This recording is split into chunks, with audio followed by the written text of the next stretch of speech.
எண்கணித சூரிய ஆதிக்கத்தில் பிறந்த 1, 10, 19, 28 இந்த தேதியில் பிறந்தவர்களுக்கான பொது பலன்கள், அவருடைய அதிர்ஷ்ட தேதிகளை பற்றி பேச இருக்கிறோம். இந்த தேதியில் பிறந்தவர்கள் அனைவரும் சூரிய பகவானுடைய ஆதிக்கத்தில் பிறந்தவர்கள். அவர்கள் நேர்மை தகராமல் இருப்பதனால் அவர்களுக்கு வாழ்க்கையில் நல்லவர்களிடத்தில் பழகிற பொழுது நன்மையும், தீயவர்களிடத்தில் பழகிற பொழுது தீமையும் அவர்களுக்கு நடக்கிறது. இவர்கள் 8ஆம் தேதி என்றும் 4ஆம் தேதி என்றும் நீங்கள் எதையும் புது காரியங்களை செய்யக்கூடாது. அன்றைக்கு ஒரு பொருளை வாங்குவதிலிருந்து, நீங்கள் ஒரு வேலைக்கு சேர்வதிலிருந்து அந்த நாட்களை நீங்கள் தேர்ந்தெடுக்கக்கூடாது.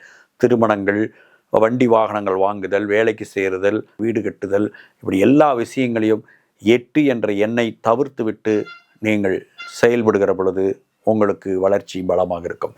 தங்க நகை 1 கிராமாவது உங்களிடத்தில் நீங்கள் அணிந்து கொள்ள வேண்டும். அதை அணிகிற பொழுது உங்களுக்கு வளர்ச்சி பலமாக இருக்கும். உங்களுடைய நிறங்களில் நீங்கள் மஞ்சள் நிறத்தை அதிகமாக, மஞ்சள் நிறத்தில் எப்படிப்பட்ட மஞ்சளாக இருந்தாலும் லேஸ் மஞ்சளிலிருந்து திக் மஞ்சள் வரலும் நீங்கள் அதை பயன்படுத்தலாம். 1, 7, 9ஆம் தேதியில் பிறந்தவர்களை நீங்கள் தவிர்த்தால் உங்களுக்கு நன்மை. இல்லை என்றால் அதிர்ஷ்டமில்லாத வாழ்க்கை துணையாக அவர்கள் மாறிவிடுவார்கள்.